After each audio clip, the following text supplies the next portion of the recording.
Mentaka sengi ka arpoi trek risau araja arpuar kadikan lengku senyap ka balai fusau jo usim weekly sim usim kena jong ke himanong stony. Uni di usim obole kon persya ya kari India menyo lai lu ya ke hima khasi.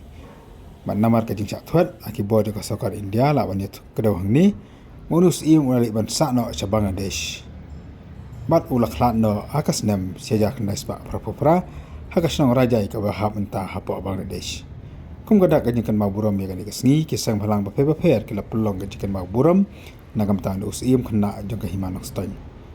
Kasang hituru kala lai manbu sentiu hau mat dor jong usim wiklef bodan napot nong stony. Akaba kila lai kit khat jong kasang nagam tan makan maburam ya usim boleh kun persya ya kari India nagam tan man pelai lu ya kehima khasi. Habakran hakati ke jaka kenangilam jong hitu kila ong bahawa ada ke India ke Kenya bahawa usim Wycliffe ulang anti-India nani uilat persyak ya kari India ni kipat jadi berdukasi pat ke Kenya iu bahawa udai urus seluruh.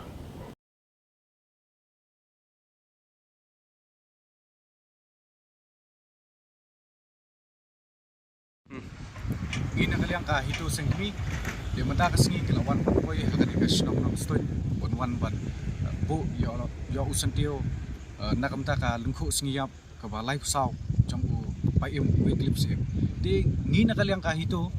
kathong hi kalong ba ngin bot kanuksan u kumba mo u la yakhun nakam ta ka ri ba kajai penreu bo jongi bat sibon ba bola no senyang nakam ta ka ri ba kajai penreu jongi tingi don kathong bangin bot kanuksan u bat nakadin jat ka jong u pun pedang jengi mendatip tham yu ka Wycliffe sim nrei bat ka ri India ka sokar India ka la khen yu ku anti Indian dan yu ka u ri le pasha ya ka India hi bro hoi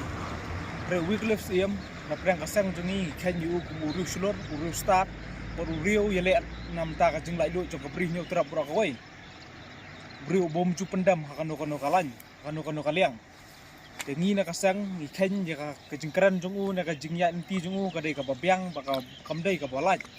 takadaw ngi na kasang ibot ya ka linti ka dustor jongu